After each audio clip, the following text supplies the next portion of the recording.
English listening practice. Do you like your job?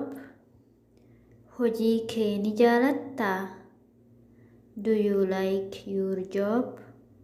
Hojii kee ni jaalattaa? Eeyyee, nin jaaladha. Yes, I love my job. Eeyyee, nin jaaladha. Yes, I love my job. What do you do in your free time? Yeroo boqonnaa keetitti maal hojjettaa? What do you do in your free time? Yeroo boqonnaa keetitti maal hojjettaa? I read books in my free time. Yeroo boqonnaa kootii kitaaba dubbisa. I read books in my free time. Yeroo boqonnaa kootitti kitaaban dubbisa. Yeroo ammaa kana maal hojjechaa jirtaa? What are you doing right now? Yeroo ammaa kana maal hojjechaa jirtaa? What are you doing right now? I am going to sleep. Yeroo ammaa kana rafuttiin jira. I am going to sleep. Yeroo ammaa kana rafuttiin jira. Afaan kam dubbachuu dandeessaa? What language can you speak? Afaan kam dubbachuu dandeessaa? What language can you speak? I can speak English. Ingliffaa dubbachuu danda'a. I can speak English. Ingliffaa dubbachuu nin danda'a. Yeroo ammaa kana hojiin qaba. I am busy right now. Yeroo ammaa kana hojiin qaba. I am busy right now.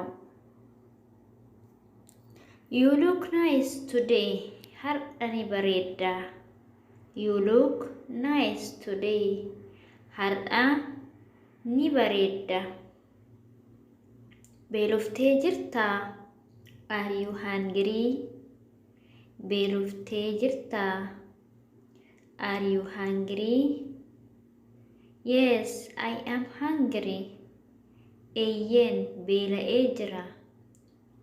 Yes, I am hungry. Eeyyeen beela'ee jira. Dheebottee jirtaa? Are you thirsty? Dheebottee jirtaa? Are you thirsty? Yes, I am thirsty. Eeyyeen dheebodhee jira. Yes, I am thirsty. Eeyyeen dheebodhee jira. Yookaan dheebuutu na qabee bishaan dheebodhee. Would you like something to eat? Would you like something to eat? Waan nyaattu ni feetaa? Waan nyaattu ni feetaa? Would you like something to drink? Would you like something to drink? Waan dhugduu ni feetaa? Waan dhugduu ni feetaa? Ani dadhabeen jira. Ani dadhabee jira. I feel tired. Yookaan I am tired.